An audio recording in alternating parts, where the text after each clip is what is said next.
సమ్మర్‌లో దొరికే మామిడికాయలు మనకి సంవత్సరం పొడుగు దొరుకుతాయా? దొరకవు. అలాంటప్పుడు వీటిని మనం స్టోర్ చేసుకోవచ్చు. అది ఎలా అంటే ఒకప్పుడు మన నాయనమ్మలు, అమ్మమ్మలు, అమ్మల కాలంలో ఏంటి అంటే ఎక్కువగా మామిడికాయలతోని తీపూరగాయని, మామిడికాయ ముక్కలని, ఊరగాయలని ఇలా పెట్టి సంవత్సరం పొడుగు స్టోర్ చేసుకునేవారు. ఇవి మనము ఒక సమ్మర్‌లోనే కాదండి, మిగతా అన్ని సీజన్‌లో కూడా మళ్ళీ సమ్మర్ వచ్చేంత వరకు సంవత్సరం పొడుగు తినొచ్చన్నమాట.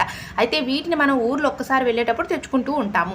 వీటిని మనం నార్మల్‌గా డబ్బాల్లోనే గట్రా స్టోర్ చేసుకుంటాము. ఈ విషయం మీకు తెలుసో తెలీదో కొంచెం గాలి చొరబడినా సరే మనకి మామిడికాయ ముక్క అనేది మెత్తబడిపోయి బూజు పట్టేసి త్వరగా పాడైపోతుంది. అలాంటప్పుడు మనం డబ్బాల్లో వేస్తాం కదా, ప్లాస్టిక్‌లో కానీ స్టీల్ కంటైనర్‌లో కానీ ఇలా వేసుకున్న తర్వాత ఇలాంటి కవర్స్ వస్తాయి. మనం సారీస్ కట్టుకునేటప్పుడు వచ్చే ప్లాస్టిక్ కవర్ను ఒక దాన్ని తీసుకొని ఈ విధంగా మూతకు తగ్గట్టుగా ఇలా మనం దీన్ని అమర్చుకోవాలి. ఇలా కవర్ పెట్టడం వల్ల గాలి అనేది మనకి లోపలికి వెళ్ళిపోకుండా, మామిడికాయ ముక్కలు మెత్తపడకుండా, బూజు పట్టకుండా, పురుగు పట్టకుండా ఎక్కువ రోజులు ఫ్రెష్‌గా ఉంటాయి. మనం ఎప్పుడైనా తినొచ్చు.